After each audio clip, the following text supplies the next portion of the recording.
So all can hear us clearly, right? Can you raise your hands if it is a yes? Okay, yes. Okay, Ajay can hear, I hope. Yes. Uh, Raju, you're muted, I think. yes, ma'am. All right. Hello, everybody. See you all again. So today, well, I think these technical difficulties, we'll keep ironing them out as we go along. But okay, so today's session is going to be a more interactive one. And thank you all for sending your answers from the last session. And apologies about the confusion about having it ready. But if you don't have it ready with you, don't worry about it. We've summarized it all. And we'll be presenting it over the course of this session. So, okay, so what is the purpose of this session? I mean, we are going to be setting some goals. And as a group, I think, this is a very eclectic group of people who've come together. All of you have had some very powerful journeys and you're still on them. But at the end of Aarohan, at the end of these 16 sessions, what are we aiming for? We are aiming to not just empower ourselves as individuals to start making the changes that we'd like to see in our systems, but also to come together as a group and determine where some of our goals are the same, actually. So we will be going through that over the course of today's session, and we'll try and find some commonalities that we all share. Now, there are various groups that are emerging in this initial draft of all your answers, but we will be using this document that I'm going to share with you today as a sort of anchor as we go along through the next 14 sessions that we have left. And this will be the document. This will be the foundation on which we will start basing all our discussions on. Because at the end of Aarohan, we should be able to do something with what we have all learned here. And we have as much to learn from all of you because of all your different varied experiences as you might have to learn from us. So that is the goal of today's session, goal setting and finding commonalities amongst all of us. So before we go into that part, Ashla and I had a little chat earlier today, and we felt that it'll be nice to hear from somebody who, having gone through some pretty big experiences in life, has now turned it around. And Ashla is today an advocate. She's a very powerful advocate for lots of people. Actually, I wouldn't just say for one or two groups. And the journey of being a care recipient, from being a care recipient to becoming an advocate, is a very special journey. And I would not be able to do it justice. So Ashla, if you could just take us through what your journey has been so far, and then we'll carry on the session after that. Thank you. Thank you, Smriti. Okay, just to share about how I reached Pallium and how I started working for palliative care. I was hospitalized for more than 4 years. I know that story we have shared with you in the first meeting. And then when I moved to Pallium, India, I didn't know anything about palliative care. I just came here as a recipient of the care, and I was given an opportunity to work for Dr. Rajgopal, and that's when I started learning about what palliative care is, and then what we do here in Trivandrum and to the rest of the country. So, and I got many opportunities to learn from my work, and then to work with different agencies in government and also with other civil society organizations. And I'll just share with you just one experience, which was my first experience of advocacy.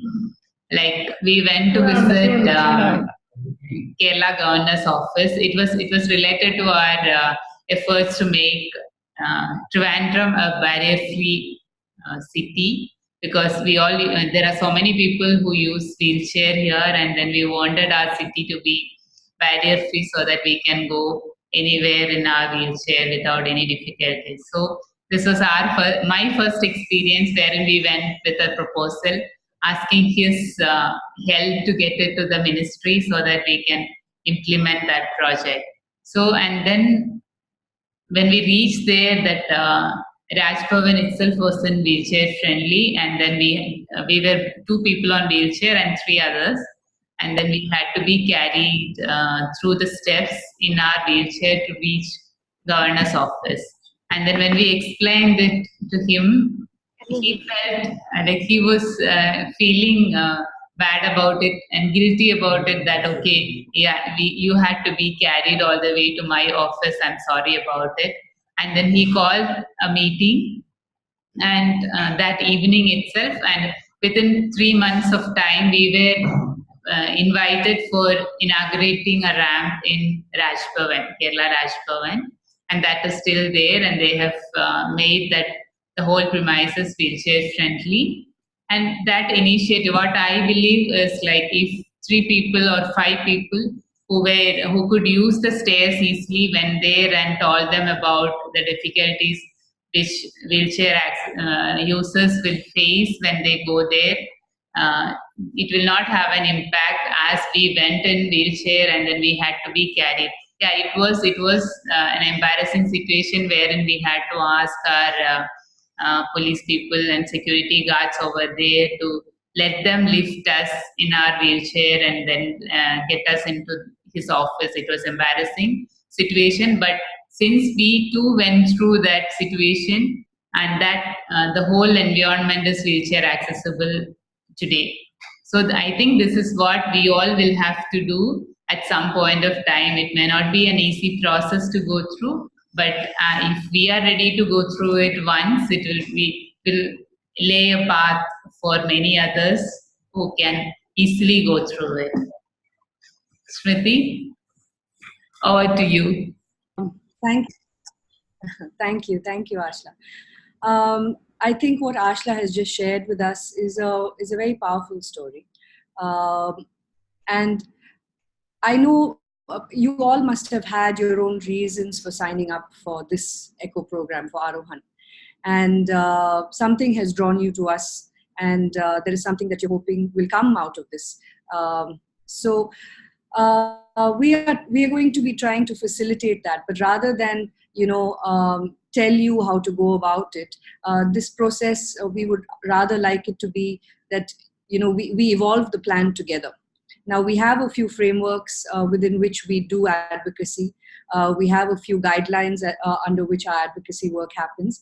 But someone very special told me once that at a very high level policy meeting in Austria, and she said, never forget the face of the person who's brought you here, because you can talk about advocacy, you can talk about policy, you can do all of that, but don't lose connection. Don't lose that connect with the person or the people that you are representing, because then it just becomes a cerebral exercise.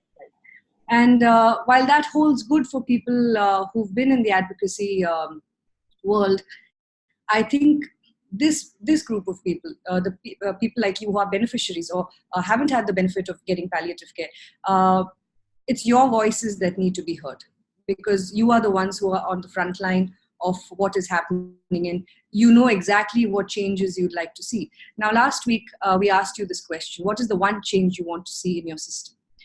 And I wonder what that question made you think. If any of you can share your experience of writing down that answer, that'll be great, because it's one thing to want to see a change, but where do you see yourself being part of that change making? So if any of you want to share any thoughts you had while writing down your answers, I'd love to hear that. You can raise your hand if you have something to say.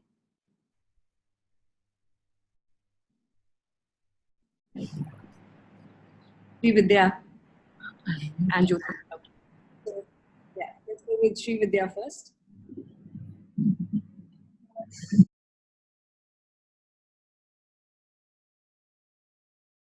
Good evening. Raju, we can't hear. Yes, Sri Vidya, you can speak. See, in our place, like Tirupati, the private hospitals are very, very commercial. Actually, I wrote about it, and one experience. We were taking an X-ray, I think, for my daughter. No, for my mother-in-law, and because I was a nurse priorly, I just thought it will be okay to remove all her clothes and put a just a towel over her, and that radiology technician, who was a female, came over there and shouted at me like, "Did I tell you to remove all her clothes?" Then I asked her, "Why you are shouting, sister? There is nothing to shout about. You can tell it in a lighter way, or you can tell it in a smooth voice at least. People are very, very rude here. It is like beggars are going to hospital and they are giving some prasadam to us. It is like that, and people are squeezed. Actually, we have our own sales also, like oxygen concentrators and all. The person who comes out of the pulmonology unit, being admitted for over 1 month, they can't even buy or rent, at least rent a 5,000 rupee of this our oxygen concentrator. They say that hospital has taken all our money. So this commercialization and being very rude and not having any empathy always pain me a lot. This is what I wanted to share today. Thank you. Thank you, Shiv. Thank you. As you were speaking, I could see a lot of people nodding in agreement, and so this is clearly a shared experience by many. We will come to everyone who has something to say. I think Jyoti had put up her hand as well. So Jyoti, can we hear what you have to say, please? We talk about the healthcare system, the irony is the name should be changed to sickness care system. Because we go to the hospitals, we are only improving on our sickness, right? Each time we go, we have an additional medicine. Okay, we have an additional problem. Nobody is there sitting there to tell you that, okay, fine, I think the next time around you're going to come down with lesser problems. And that's more so with the lifestyle diseases that we see today. Gone are those days, where doctors had this Midas touch. You just had to see the doctor, talk to the doctor to feel good, and then you're back home fit and fine. So I really wish we could go back to those days. How, I just heard her talk, Sandhya. I think the commercialization is what has created a big issue. Every time we go, we see right from the receptionist to the doctor, everybody is running against time. Hello? Yeah, everyone is running against time, so you can see the pressure on everybody's face. Everyone just treats the patient or the caretaker as just some, okay, whom you have to give some 5 minutes or 10 minutes of your time, and there is absolutely no sentimental value attached to the problem concerning the patient. The problems, day to day, I think we have enough of problems that we would like to share, and we want somebody to hear that out. But then sadly, nobody is there to hear that out. The only thing is, right from when you enter the doctor's cabin, is that the doctor's pen is ready to just write down the number of medicines that he needs to give you. He probably doesn't even have the time to look eye to eye to the patient and ask him, okay, how was it, how do you feel, what did you eat, things like that. I think that makes a lot of difference to the patient. And well, how we can change that, well, I mean, it's a long way off. I think each of us have to be advocating this in whatever way. I think through the process of this program, we'll get to know how we can do it with our experiences. I think all of us have really bad experience with this whole system now. We're all vexed, and we wish that we can make a sea change to this whole thing. Thank you. Thank you, Jyoti. I think what I'm hearing from you and from Sri Vidya is the lack of or the loss of humanity in the healthcare system. I mean, we've gone from healthcare to the health industry pretty quickly, and I think the care angle is. I mean, it's ironic that we use care in that phrase. The other thing, of course, is no respect for the patients and the families. And one of the things we're running a parallel echo program for psychosocial clinicians, and yesterday we talked about that terrible word bystander, because the caregiver is anything but a bystander. They are actually the ones who are doing all the work, who are going through trauma. It's the direct care, the indirect. Then we end up using the word bystander, which means somebody who just stands there and watches things happen, when that is the absolute opposite of what a caregiver really does. So even changing the rhetoric and the language that we use today, I think, needs to be revisited. And that's one of the things that at Pallium we're constantly trying to reiterate, that to bring about a change in a system is a monumental task. But we have to at least start in the smaller places. Like let's all start not using the word bystander. Let us all take that out of our dictionary. And by doing that, we humanize the person who is actually looking after the patient in that moment. So, if I go through some of the answers, we've set some very, very high goals for ourselves, but at least this is a beginning, and I don't see a better group to get this going. I know that there are other people also who want to share something. I think Indra ma'am wanted to say something. Chandrarekha ma'am have raised her hand. Can I? Yes. Can I? Yes. Yeah. Actually, what I feel is doctors have got so many patients, especially in government hospitals, so they hardly have any time for all the patients, and they would rather spend their time with the people who are curable, and they hardly spend time with palliative, thinking that there is no use spending time with them. We should rather go for the people who can be cured, because that will be more beneficial. For these palliative people, the life can only be prolonged. You cannot cure them. I think that mindset is there. So I think the ratio of doctor and patient also matters. We can't blame the patient, doctors completely, because they are not to be blamed. They have got so many patients to see. And from their point of view, the advantage is to look after the curable patient than the patient who are not curable. So we should have more doctors.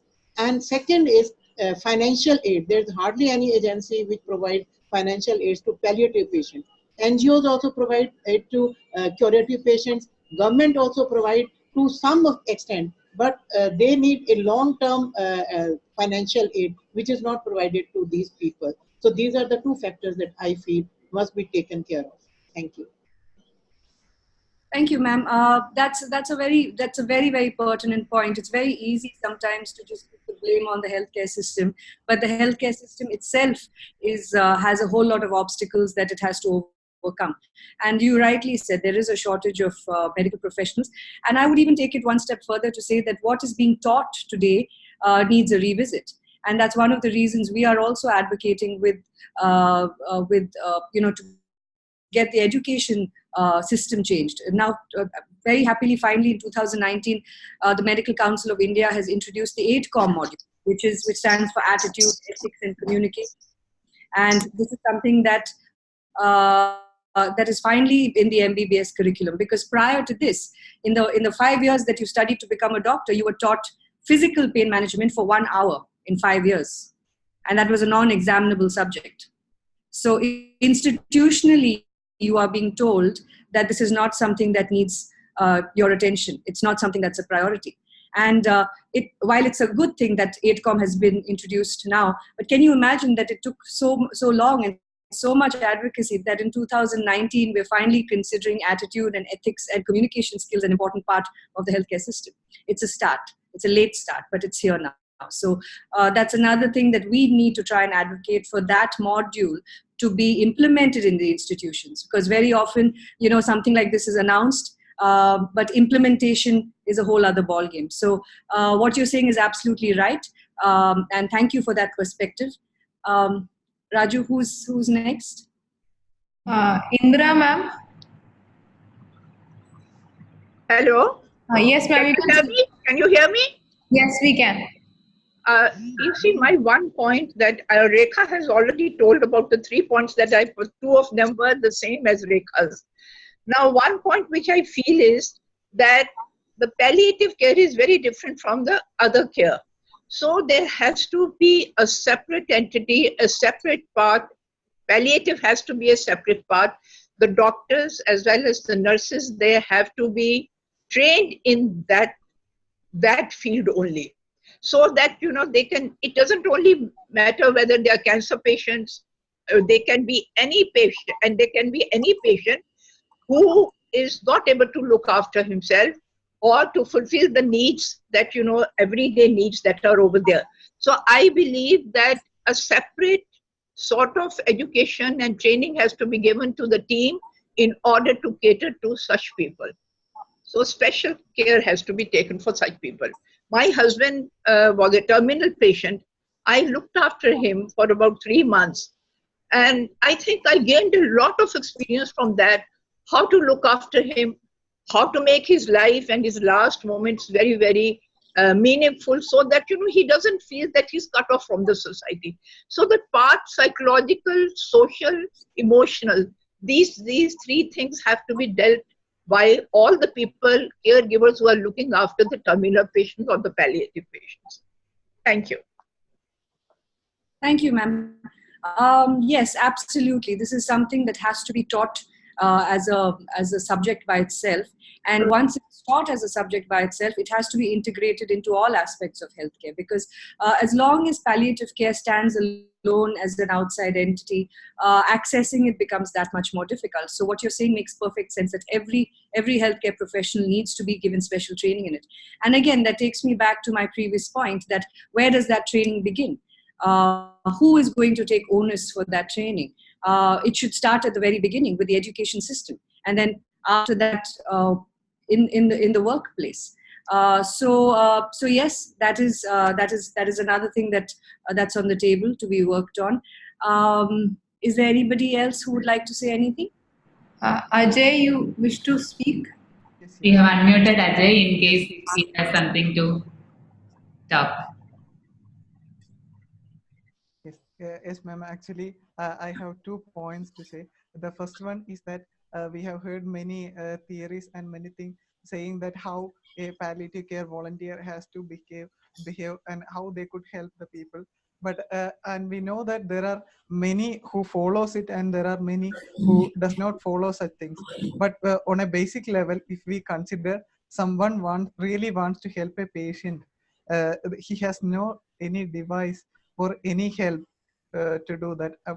For example, if I tell a volunteer personally want to help a patient here in Ottapalam, he want to help by giving physiotherapy to him by going to his home. But actually, we know that giving physiotherapy or exercise is actually it's just like transferring our health to them. Actually, to give exercise, we have to do so much physical efforts. So if one person is ready to give his physical effort, there is no support for him, there is no assistance for him. For example, there are devices like CPM, that means continuous passive motion. Just like there are many, but they are costly. So if there is any such kind of medical devices which are made available to the palliative care, only if one volunteer is ready to give that help, he can use that, and they can use it to the patient. So my first point was to provide certain kinds of innovative medical devices, providing such devices to the palliative care. It is the first point. And the second point is the promotion of adding more youth people to this organization, because I can only say this through the point of view from this palliative care which is running in my area. So in my area, they used to tell that here it's run by most of us are senior citizens. Actually, we can't afford much programs or anything like that, they used to tell me. So what the problem is, they are many of the people are old aged and they can't afford much activities. So actually youth people are coming and they are working on it, but they are just limited to themselves in some like this home visits and all, we can only find them. So if they are more added to them, to such palliative care activities, then it will be more successful, I think. And also I want them to get rewarded. So if they spend their time, the youth time they are spending on this palliative care, they have to be rewarded in something like marks, or just like the NSS they are giving. So I think that they have to be benefited from here also. These are the two things. Thank you so much. Thank you, Ajay. So you have now raised the topic of assistive technology and the fact that having affordable assistive technology can allow even one volunteer to do the work that is needed in order to provide physiotherapy services and so on. And that is an innovative thought. It is a necessary and it's an innovative thought. And today mobility assistance devices and stuff are quite out of reach of most people. And also the fact that once we've had this experience where we've provided a child with a wheelchair, and then when we did a home visit, we found that there was nowhere that this wheelchair could have been used, because there were steps everywhere. There was mud. There was a distance between the house and the toilet, and that was full of rocks. So it was a learning experience for us, and we realized that maybe we had perhaps fallen short, because sometimes people will donate all this technology, not realizing, not understanding whether the recipient is able to use it, and what other things have to fall into place in order for that technology to be used. So that's a very, very interesting and a very important point. And this thing that you've said about engaging the youth, yes, absolutely yes. For this to become a movement, for palliative care to become a movement that we envision, we have to engage the youth. We have to. Now, very often, people don't.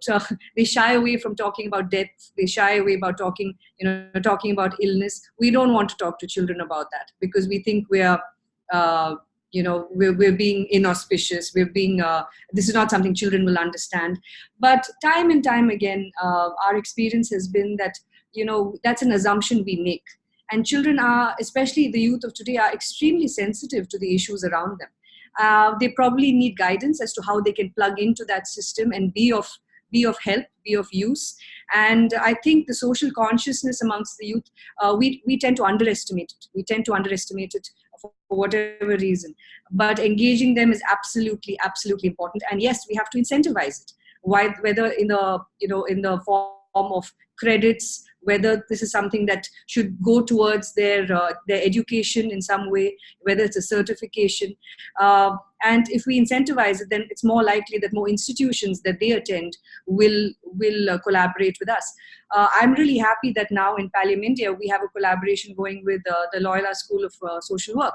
And now we have interns coming in from there. We have these wonderful psychiatric social workers coming in that have actually become part of our mental health home care team. And we get some very, very valuable insights from them. And for them, it's a credit that they get, but also they are able to actually apply to real life what they're reading in textbooks, and it completely alters their perspective. In fact, we have someone here who's sitting in the back in the echo room. Shreya, I'm going to call upon you to possibly share your experience, because Shreya is somebody who's joined the Pallium India team, but she has come in from IIM Calcutta. She's a management person. And today, Shreya is in palliative care. Shreya, can you just tell us a few reasons that you're here with us today, and why the shift from management to palliative care, and how you think you can help the cause of palliative care, please? Okay. Thank you, Smriti, for this question. Very unexpected, but yes, I shall answer it. So I was a psychology student. 10 years back, I finished my master's.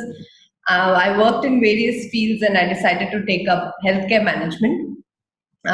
Studying healthcare management in IIM Calcutta made me realize we were only learning these models which were profit making and the healthcare industry, and it was very industry oriented, and all those things that you learn, how to make your systems work faster. We're not teaching people, who are going to be your managers, people managing the healthcare industry, how to deal with empathy or how to talk to people. Nothing. We're only learning how to make numbers, a lot of number crunching.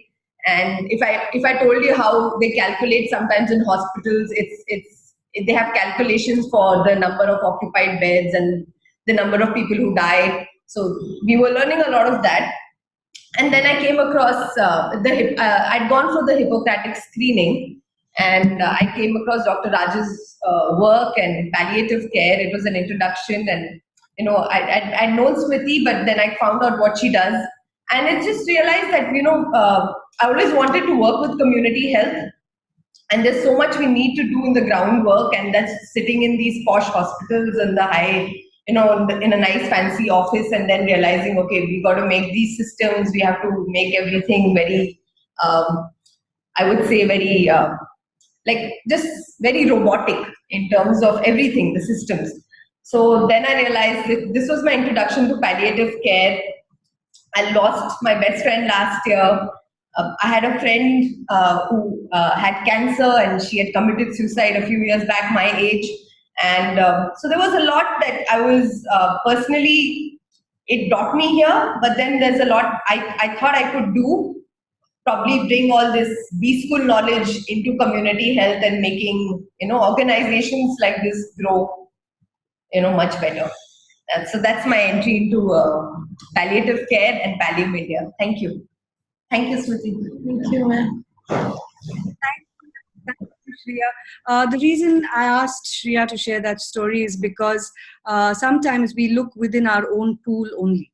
We look within the palliative care community for help, but sometimes we ignore that there are people. Suffering is universal. I mean, I don't think today there's a single person who doesn't know somebody who's had an experience with illness or with some difficulty like that.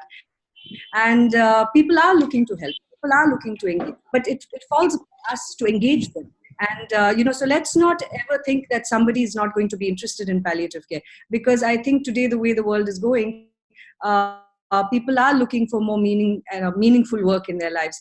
And if somebody from IIM Calcutta can completely do a turnaround and come, and now she's helping us build our own institution, I think this is where we need to go. So thank you, Ajay, for bringing up that subject of engaging the youth, because that is the future of a better healthcare system. And that's one of the agendas have as a group. How do we engage community? How do we engage not just the adults in our community, but also the youngsters in our community? And how do we shape them to be more compassionate people? How do we demonstrate that compassion? So that is something that is going to be one of the goals that we work on as we go along. Is there anybody else who would like to say anything? And then we can actually go forward to examining what everybody has generated. Ms. Mo Mukherjee, you can speak. Can you hear me? Yes, we can. Can you hear me? Yes. Actually, I wanted to say that the last week, immediately after this session, when there was a lot of talk about advocacy and all those things, I thought of starting my own way of doing a little bit as a communications professional.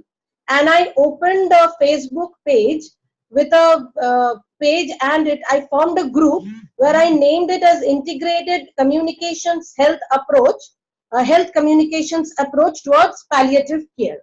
And I invited approx 300 Facebook friends of mine with a note that what is palliative care and what it is all about, and who is Dr. Rajagopal, M.R. Rajagopal, and what he is doing and what we can do. And with a note at the end, let's talk.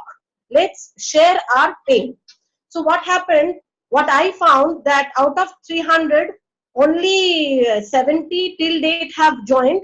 And when I started talking, people liked those posts, but most of them communicated to me through private messenger chats. They did not come out with their pain in the open.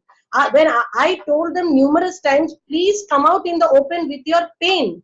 because unless you come out with your experiences, we won't be able to find out what is the loopholes in the system.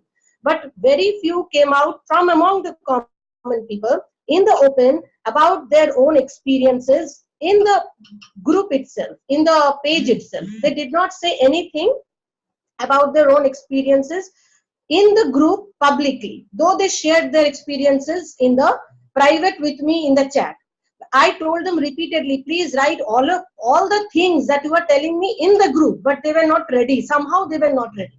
They did not come out in the open. So I think the main problem is when you don't communicate about your own pain and suffering to the other person, the things remain very closed, and the awareness is very minimal. So awareness among the common people, as a victim, means my parents, when my parents suffered from cancer, we were like confused.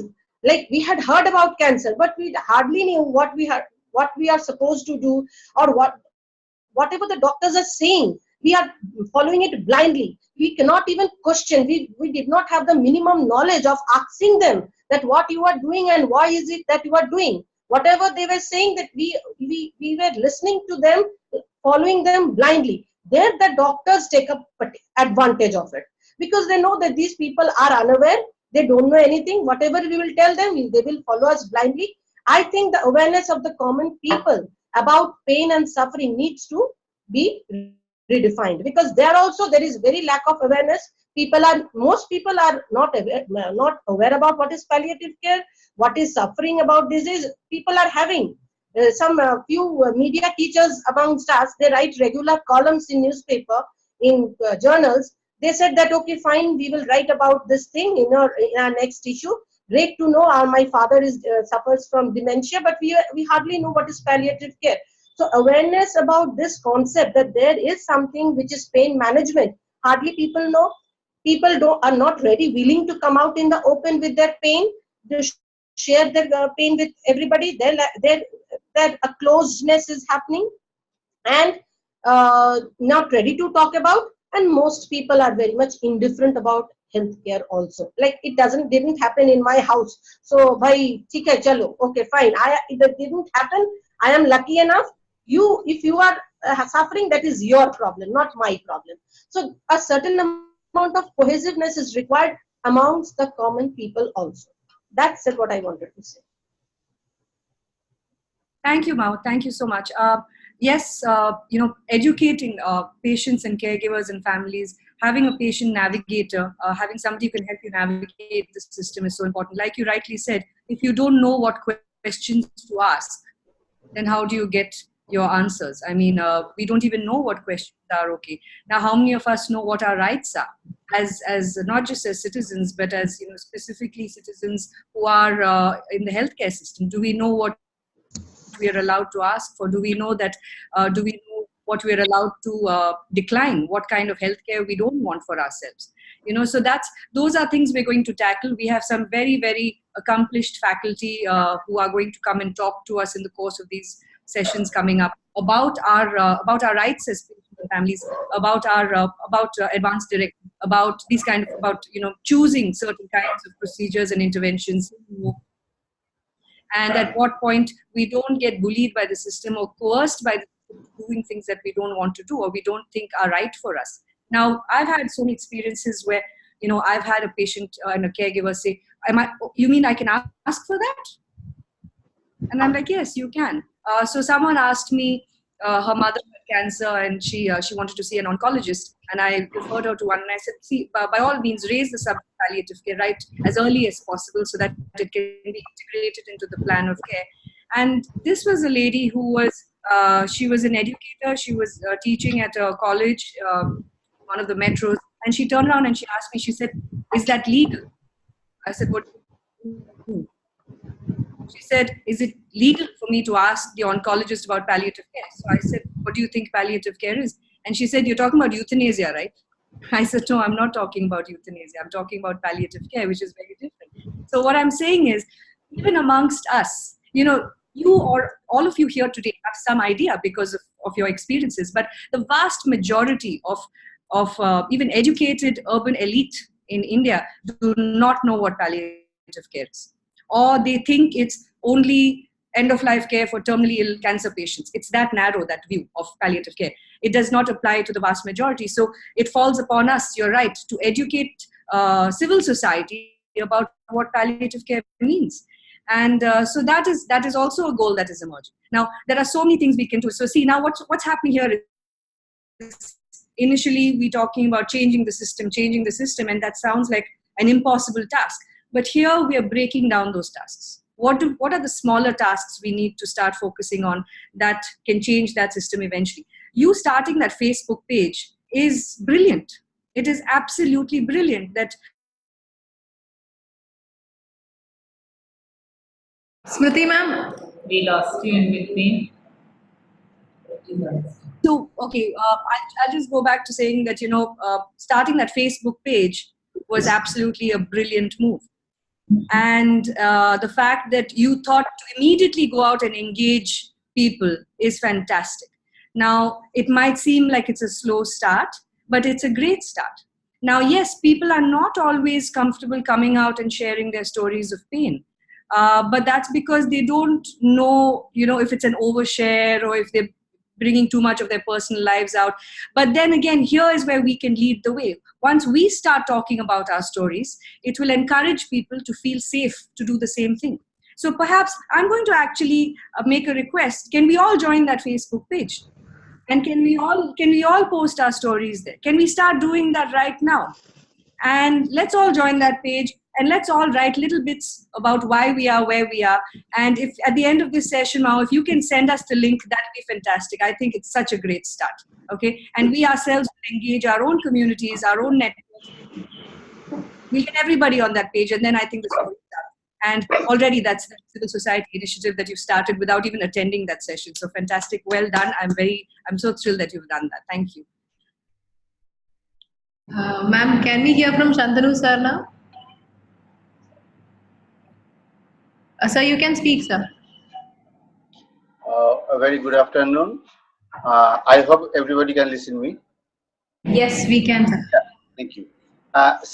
See, as I wrote, last time, that my thinking was attitude of healthcare professionals towards the patient and their family, and obviously it's good to see that nearly everybody is saying, pointing out something like with that issue. So I'm happy that I didn't think something which was out of the track. But some definite point I would want to mention now, which is as far as my journey with palliative care for last 17 years, what I noticed, we mainly get the patients, those who are either terminally ill or suffering from any incurable disease.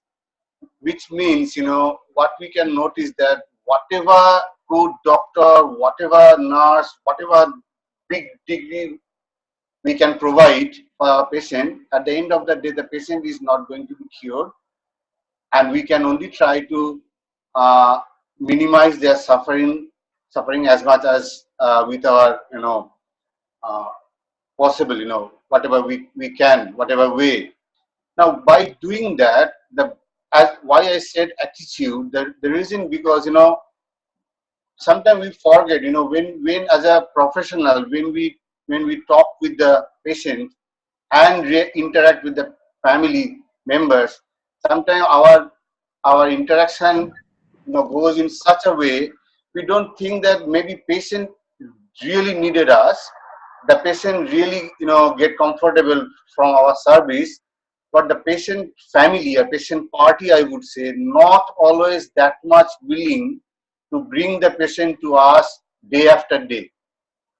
One of the reasons we started home-based palliative care for that, because we do run OPD in Chittaranjan National Cancer Institute, which is a central government hospital.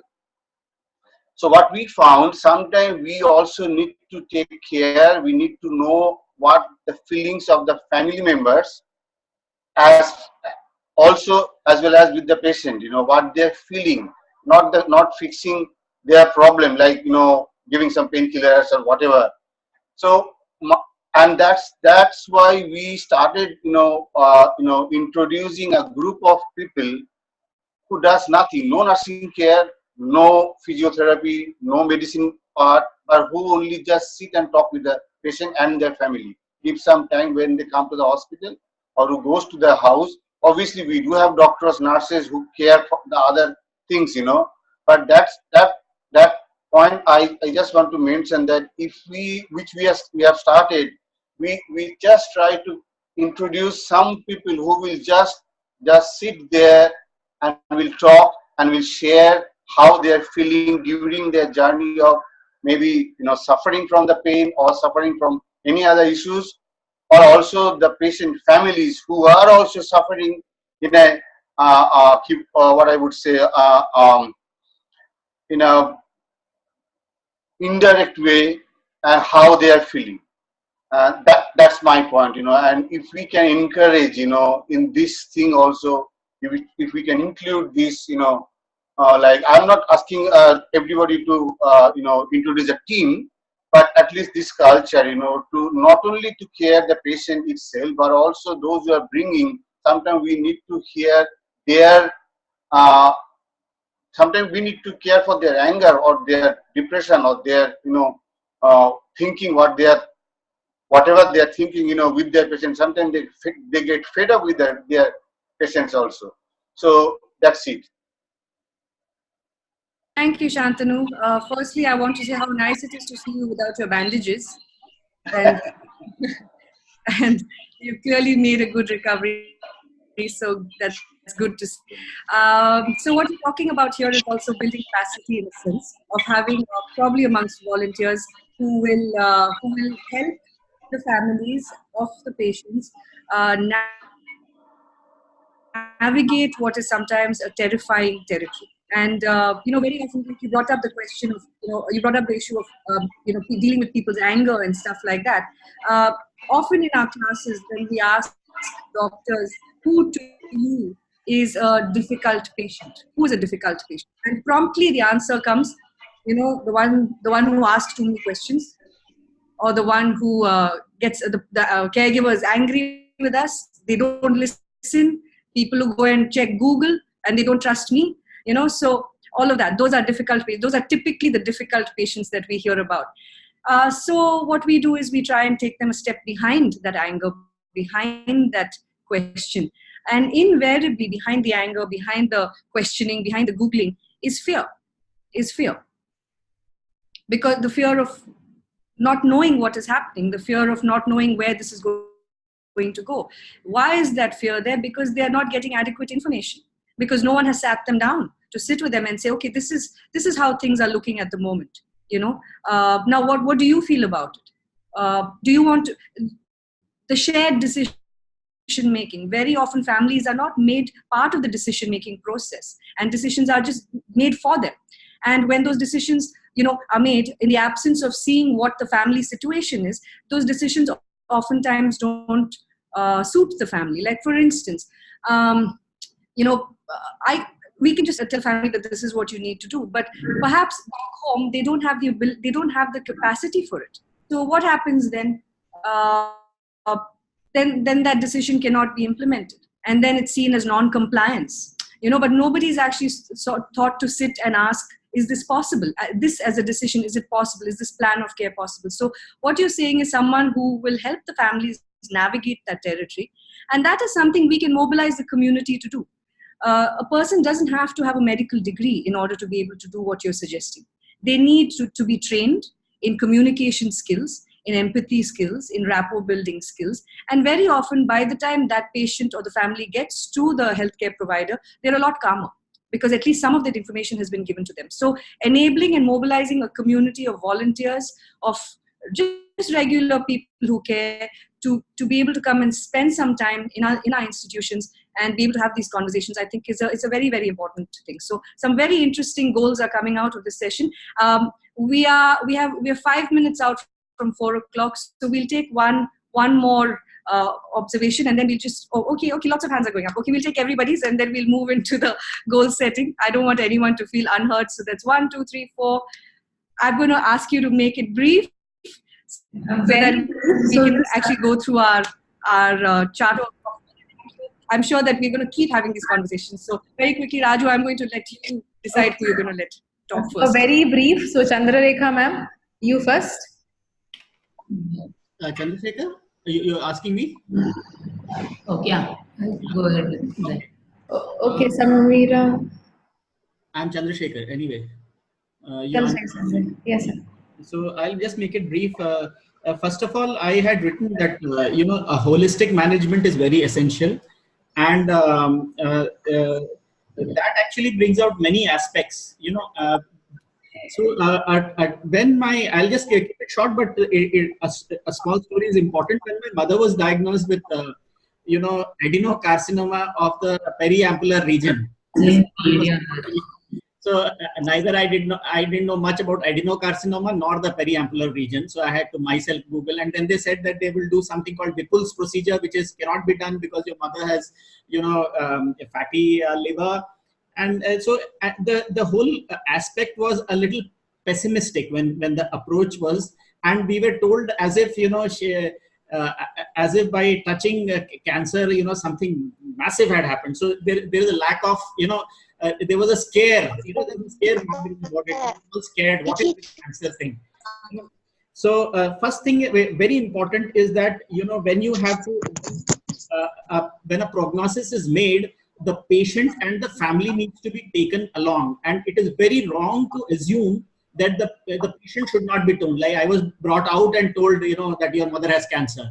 And when my mother came to know about it, after 6 months, she gave me she was an educated lady. She was MSc, life sciences. So she gave me a whole lot of,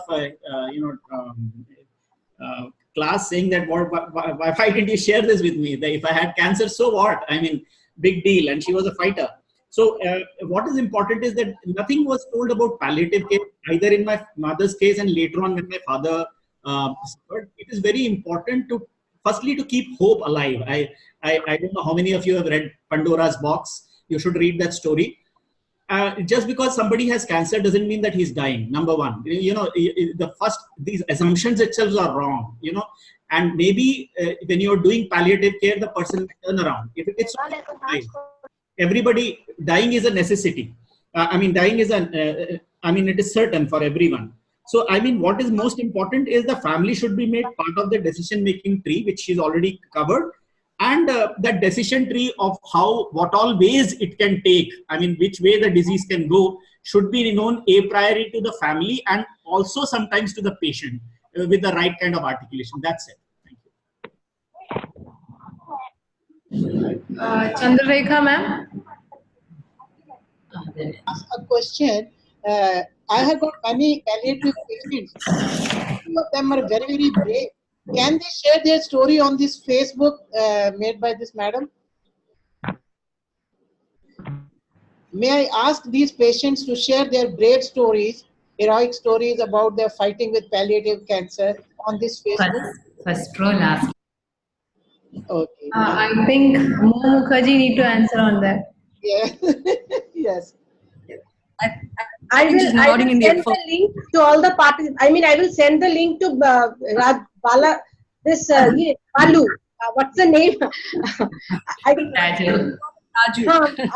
I will send the link to you. You please circulate the link to everybody. Then they will. They can post their stories and everything. Okay. Okay, sure. I will do that, ma'am. So Samira, ma'am, you can speak. In addition, I hope my all 5 agendas which I had put it off is clear. What the reason behind is that including it as a part of palliative care is since the start itself when Mr. Srividya talked about compassion and communication during our conversation, the first conversation which you opened up. Again, I'm going back to the same thing. Somehow palliative care personals who are related to healthcare too, somewhere they learn and they are having some compassion in their mind. And that is what exactly this LGBTQI community needs. Very compassionate approach towards this community. And everything else will just fit into it. whatever the points which I wrote it up about is like suicide prevention, creating awareness, community capacity building, understanding the LGBTQI community themselves about it, teaching the trainers, making the trainers ready. Unless and until you have a compassionate understanding about it, this community, nothing can happen. And palliative care personnel, unless and until you have that jazba in your mind, about that compassion in your mind, palliative care cannot happen. And this is what is the crux of fitting LGBTQI care and approach through palliative care to all these things. That's it. Thank you, Samira. I just want to take a moment here to say that, what palliative care, as we envision it, like to deal with illness-related suffering, not just pain. Earlier, the definition was pain relief. It's actually illness-related suffering. And that includes everything from socio-economic to financial to spiritual to all of that, everything, whatever that the family is going through. Now, while it sounds like we are being quite noble in our approach, I have to admit that as a palliative care professional, I've been in palliative care now for 17 odd years, and I got into it because I was a caregiver. I lost my mother when I was 17, and then that same year we lost about 6 different people in our family, and that's what led me to palliative care. But in all of this time, I'm realizing now that there are communities within us that we are marginalizing ourselves, so we don't see. And there are invisible communities within palliative care as well. And mental health is one such aspect. Of course, what Samira is talking about, the LGBTQI community. So what I'm going to say is that in our advocacy that we do, and I think we are going to, as a group, achieve a lot together. But as we set our goals, as we talk about them over the next few months, let's be very conscious of bringing these other invisible communities well into the forefront, so that we don't leave anyone behind in the work that we're trying to do here. So thank you, Samira. Thank you very much. I think Indra wants to say something, please.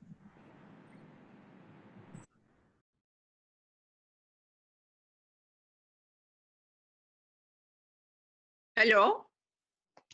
Yes, ma'am. Can you hear me? Yes, ma'am. Yes, you can. I just wanted to say one thing, that everybody around the patient himself, everybody should be taken into account. Their psychological, their emotional, and their physical well-being is very, very important. Each one of us thinks that we can do palliative care. Hello? Yes, ma'am. We can hear you. Yeah. Each one of us thinks we can do palliative care. But until and unless we are emotionally and psychologically and physically healthy, none of us can do it. So your own caring is also very important here. So I think one should be absolutely clear about these things, that mental health, psychological health, and physical health for the person who's caring is also important. Thank you, ma'am. Thank you very much. Self-care is absolutely vital. We can't be of any use to anybody if we are not healthy ourselves, and we may not be in the prime or optimum of our health, but at least we should make an effort to look after ourselves, because I think showing compassion to yourself is as important as showing compassion to somebody else. Later on in our series, we have Bhavna Isar coming forward to take a session on caregivers self-care.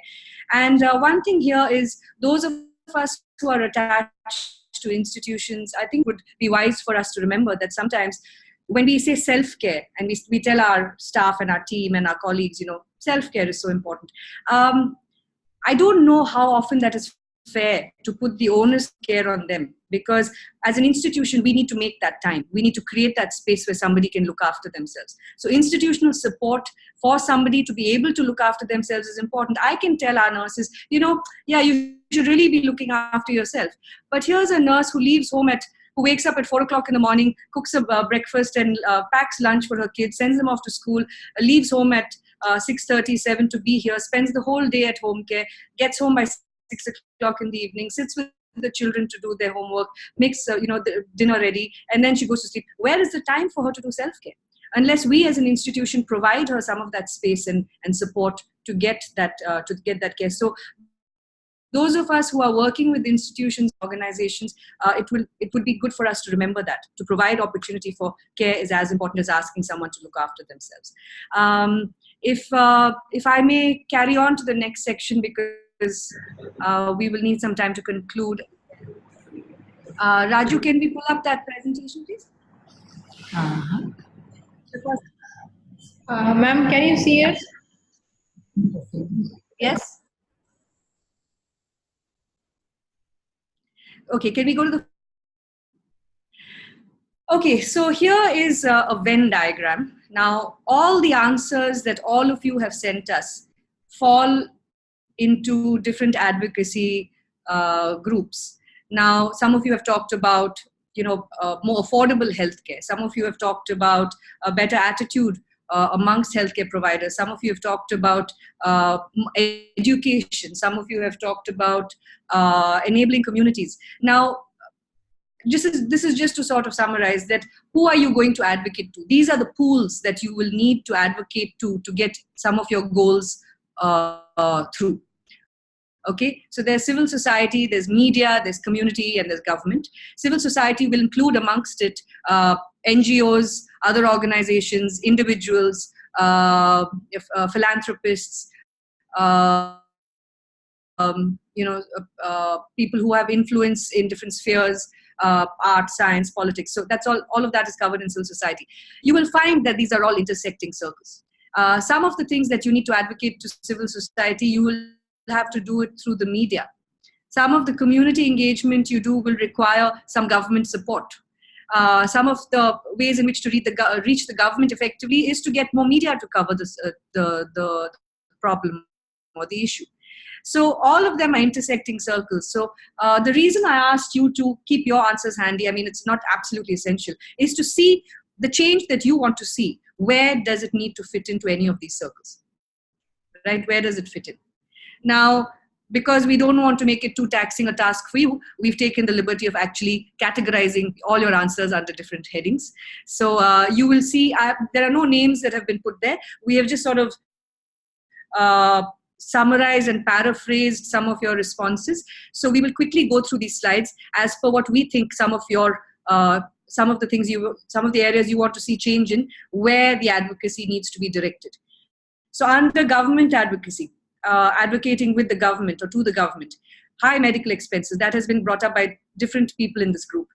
Relaxation in terms of leave in emergency situation for caregivers. So as far as possible, we have stayed true to your wording, but in certain cases, we've just sort of made it a little bit more brief. Quality medical attention for all and the appropriate palliative care for the needy at nominal cost. So that again comes under affordability. More access to pain relieving medications that are inexpensive and easily available. Now, access is a very, very important area of advocacy. How does something become accessible? So we're also going to be talking about the journey that Pallium India and a few other organizations made, where we advocated for 19 years to get the Narcotic Drugs and Psychotropic Substances Act amended. This is the act that was a huge barrier to accessing opioids and other essential narcotic drugs for our country. We were the largest manufacturers of legal opium in the world, and less than 0.04% of our country was getting access to these opioids that we were manufacturing. So that journey took 19 years, and Tripti Tandon, who is the head of Lawyers Collective, she's going to be taking us through what that journey looked like. More people, okay, so the ratio of doctor-patient and patient and auxiliary staff should be raised. Hospices are the need of the hour. To make palliative care curriculum made LGBTIQ inclusive. Addition of innovative medical devices that automates the hard and iterative tasks like shifting of patients, providing passive exercise sessions for the patients, etc. LGBTIQ inclusive healthcare, palliative care being a part of this larger domain. Creating awareness about palliative care needs to the LGBTIQ community. Capacity building for palliative care providers within the community, and holistic management and rehabilitation of patients should be included in the Charter of Healthcare. So these are some of the answers that have come from you, which we have put into the framework of government advocacy. And as we go along the next few months, this will be our holy grail. We're going to try and then move these goals around, see where they fit in better, where our overlapping goals are, where is, as people, we can also provide you with resource people. We can put you in touch with organizations that are already doing some of this work, which you can sort of get linked to and join the movement as it exists instead of reinventing the wheel and so on. So that's the slide on government advocacy. The next slide, please. You will find that a lot of what we said in government advocacy also holds good for civil society advocacy. That's because no change can happen in isolation. If you are going to advocate to the government, civil society at large has to also want those changes to happen. And how do you engage civil society? We will be having a session on that with Nandita Lakshmanan, who heads a PR firm called The Practice and has had tremendous success in engaging civil society. And this is where Mao, your wonderful Facebook page, it fits in beautifully here. Okay, because this is what you're doing there is actually advocating for civil society, to civil society for what you're talking about. And you're getting them to be part of it. You're getting them to share their stories. So engagement has to be reciprocal. It cannot be one way. It's not that we go out and engage the community. The community, if we do our job right, will take ownership of the cause as much as we do. And that is what we're really aiming for. So I'm not going to really go through all of it again, because as you can, we will be sharing these slides with you anyway, and all your comments are welcome.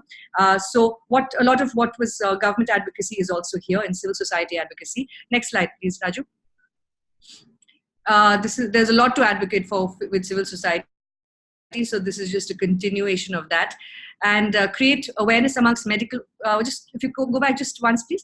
The last one, create awareness amongst the medical fraternity about palliative care. Medical fraternity is part of civil society. How many friends do we have who are healthcare providers, who are in the system of the healthcare, who are in the healthcare system? How many of us have friends who have doctors? How many of us who have family members who have doctors? And or nurses or psychologists or whatever, carers of different kinds. So awareness can begin at home, and awareness building can begin with civil society. We don't necessarily have to go to the hospitals directly, immediately, but we can start affecting change at an individual level. Next slide, please. Media advocacy. Now, the power of the media, I think all of us know how important that is. And here we are talking about people should have every right to know, choose, and decide about their health and health-related aspects.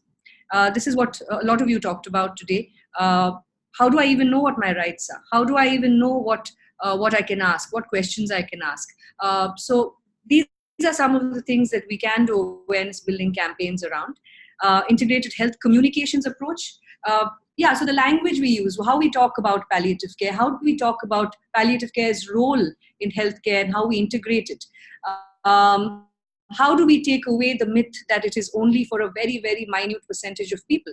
So one of the things that I find happening quite often is that since people associate palliative care with only end-of-life care, when it is suggested, people shy away from it because they think it's a death sentence. So a lot of people don't access palliative care because they say, hey, I'm not dying yet. Why do I need palliative care?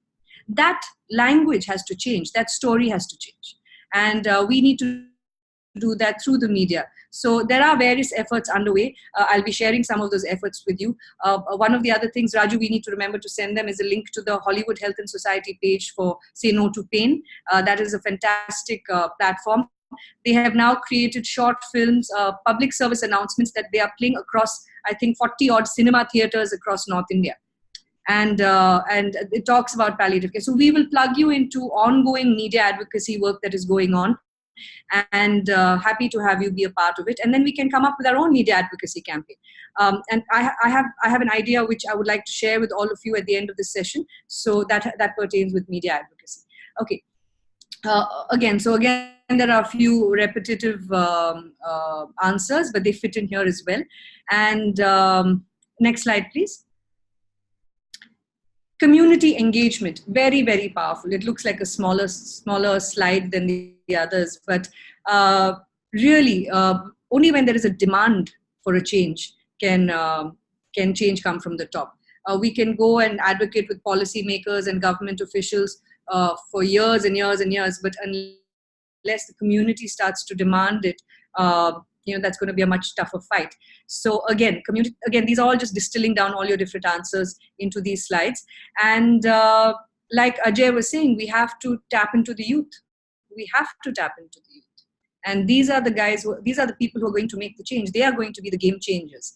And we can engage youth in different capacities. It can be via music. It can be via events. It can be via, a Facebook page. It can be via Twitter. It can be via any kind of social media, Instagram. But we can also go into schools. We can do sensitization programs for some of the older students about healthcare, about palliative care practices, about the principles of ethics, and knowing your rights. So there are various ways in which we can sort of design this.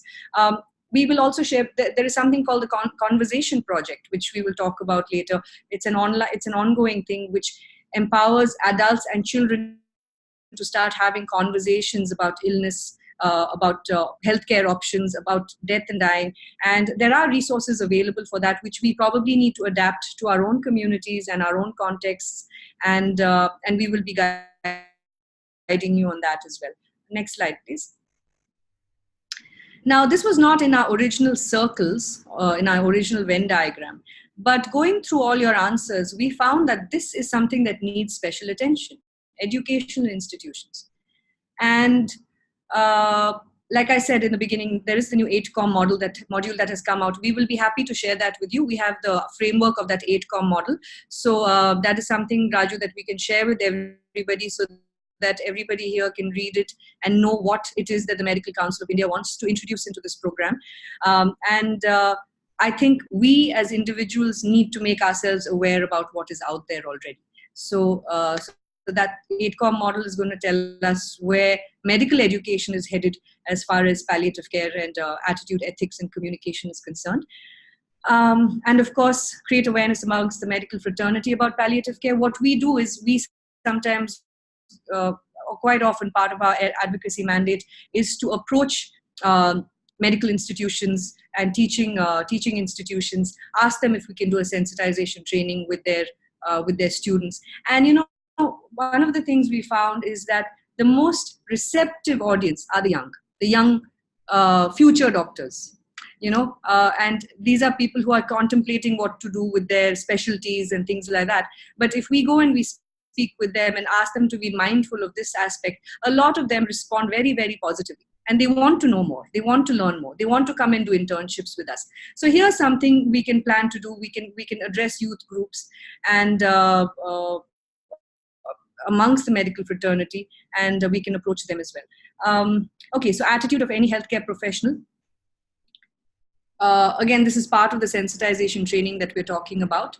And to make palliative care curriculum made LGBTIQ inclusive, yes, absolutely. So maybe Samira, with your help, we can actually create a module that we can use in our sensitization programs. I mean, if you can tell us, if you can guide us on that, that would be really great. Because it will help us be aware of and sensitive to the sensibilities of the community and what we should be addressing, how we should be addressing it. I think your guidance on that will really help us create something that is absolutely and vitally needed, and there's a huge gap for at the moment. And education for healthcare people should include emphasis on empathy and compassion.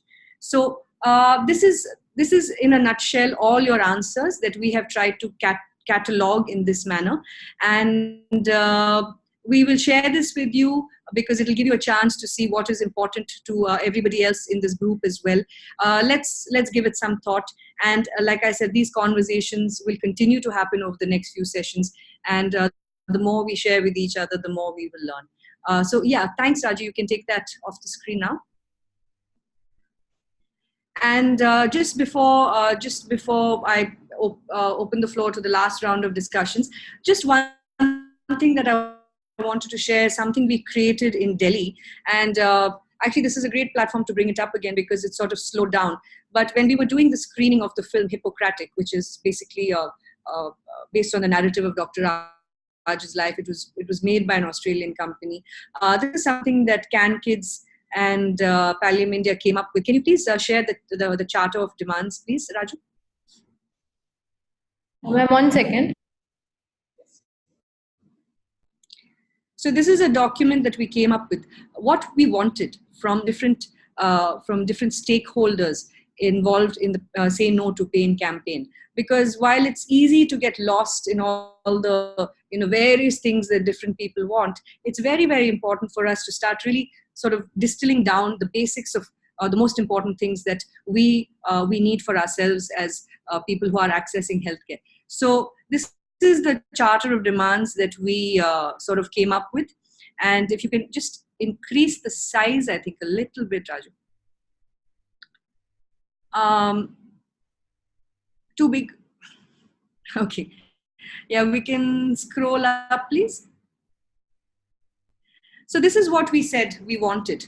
And this is still an ongoing thing which we can revive. This can be a good place to start for some of us. A lot of people here are based in Delhi, and I think maybe familiar with this. So this is what we asked. We, the patients, caregivers, activists, and civil society, ask of you first, the government, that the National Program for Palliative Care of 2012 is revised and implemented with the appropriate budget allocation and implementation plan.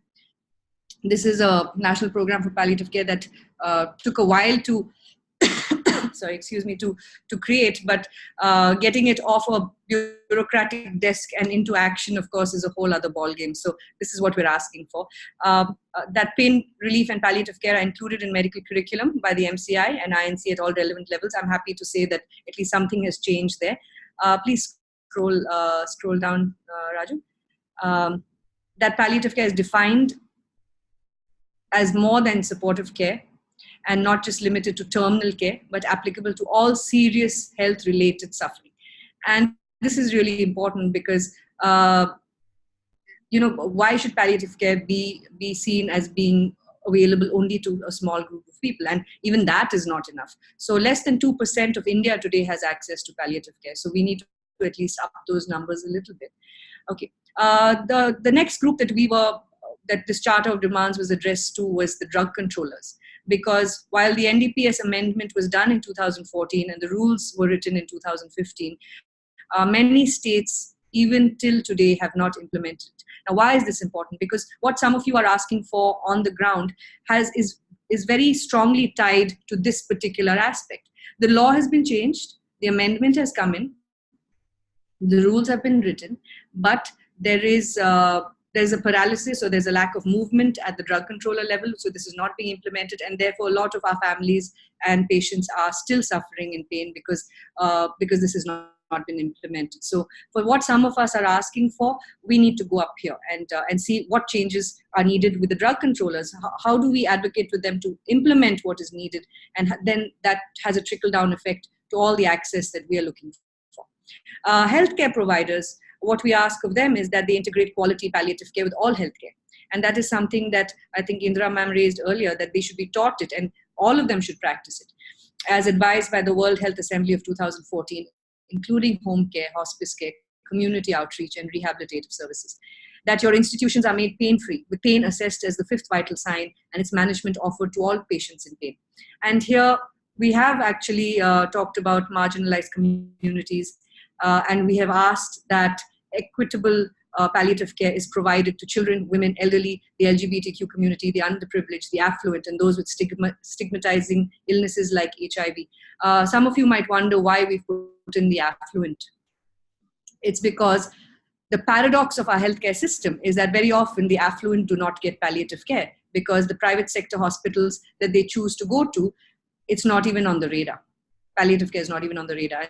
And so most people end up in ICUs for very protracted periods of time. So in a strange and utterly crazy paradox, the affluent are part of the marginalized communities as far as palliative care is concerned. And finally, the healthcare professionals, that you treat the person, not the disease. And in order to do that, we have to do all that some of you have suggested, talk to them, help them understand how to navigate the system, give them information so that they may know what right questions to ask, so on and so forth. And that you integrate palliative care into treatment modalities throughout the treatment continuum and work as a multidisciplinary team, and that you provide appropriate and adequate pain relief and prevent procedural pain, especially in children. So we can talk about this some more. I'm just trying to be mindful of the time. But this is something this is what advocacy also looks like. So that's why I wanted to share with you that these are what demands we had created. Now we can use this as a basic format, and we can start putting in what are important to us, and we can create a document like this. Hopefully by the end of Aarohan, we will have our own charter of demand, and that is something that we should work towards. Okay. So thanks, Raju. You can take it off the screen. We have 5 minutes, which is not a lot of time. I know we all have a lot to talk about, but any closing comments, remarks from anybody? Happy to hear. Can you raise your hands if you have? Ajay.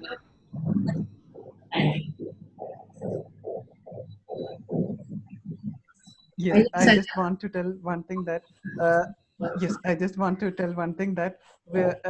last week we got the opportunity to express the problems which we are facing. So I think that we have put our focus on what are things that are challenges which we are facing currently. So I would suggest that if there is an opportunity to find the solutions for the problems which we have identified, then it will be a great thing, so that we all have identified certain problems. So in our mind we might have certain solution for that also. So if we get an opportunity to express ourselves, then that will be I think that will be a better solution. Thank you.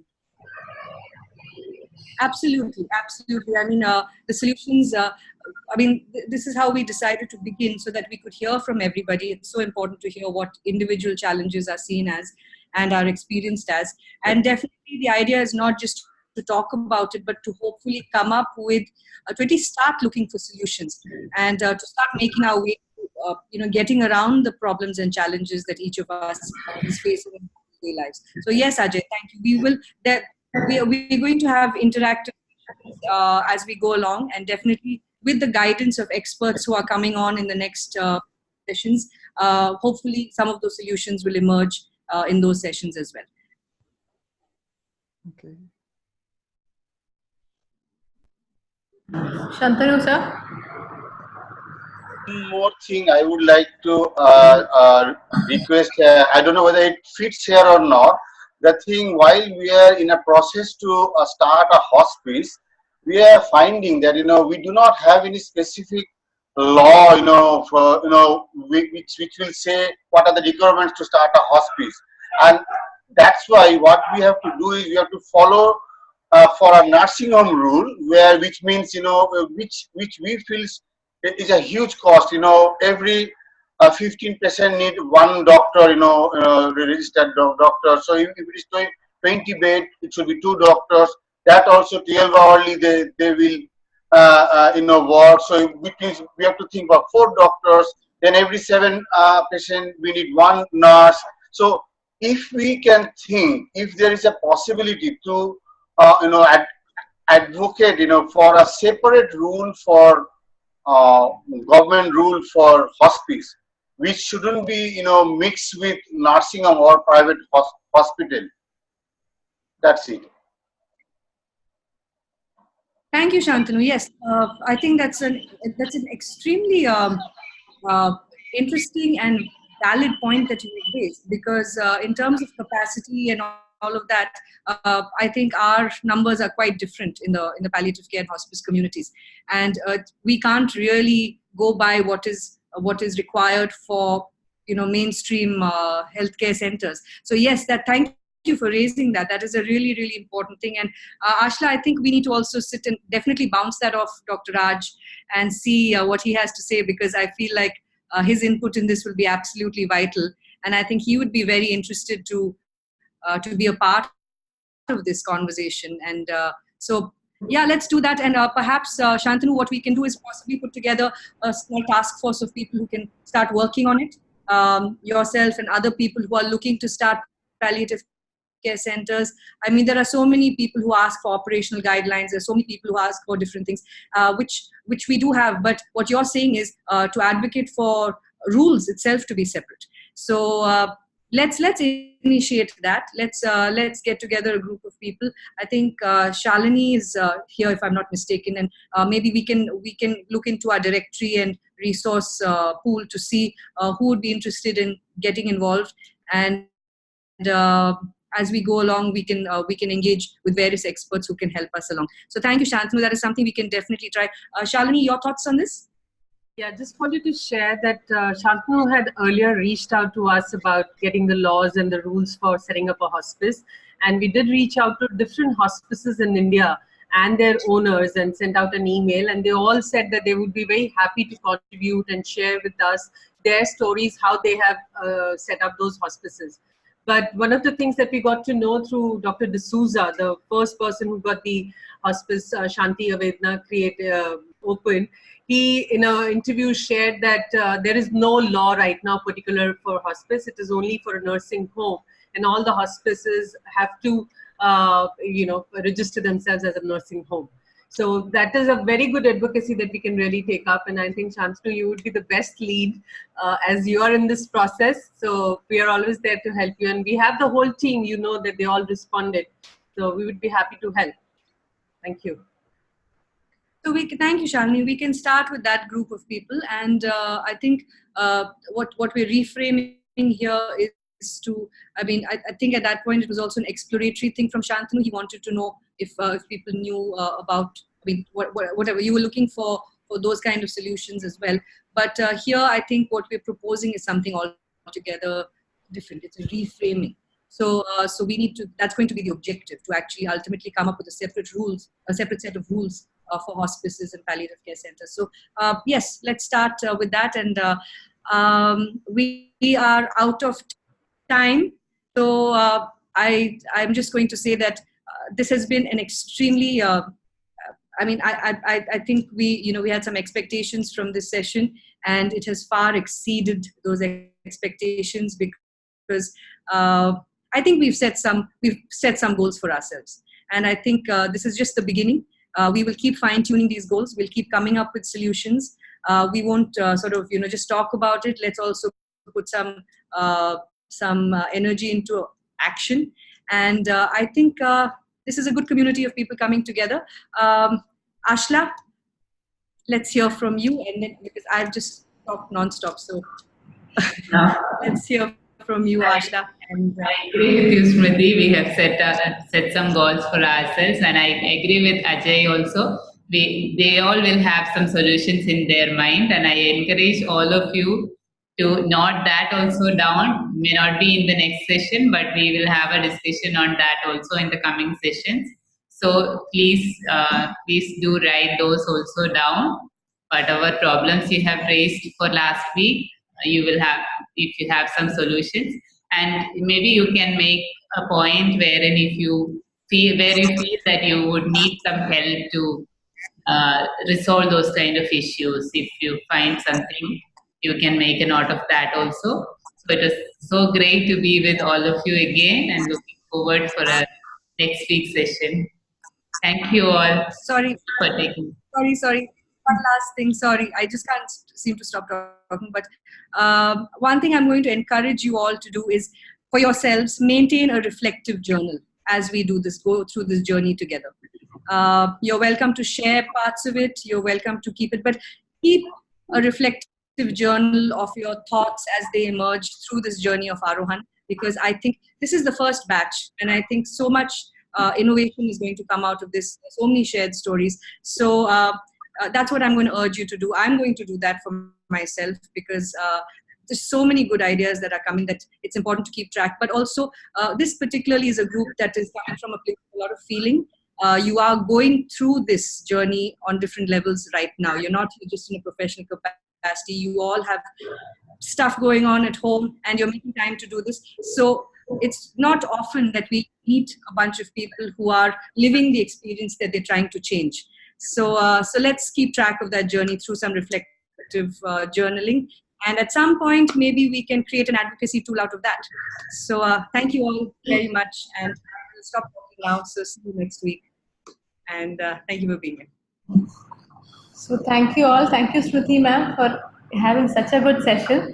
And thank you for the entire people who came here. Such a vibrant group with full of energy. So we wish to have this energy through the entire 16 sessions. So we can see you on next Friday. We will be next Saturday. Sorry. So next Saturday we will be hearing from Anil Patel sir on careers worldwide. Their how do they do their advocacy, empowerment, everything. So see you on next Saturday. Till then, stay connected.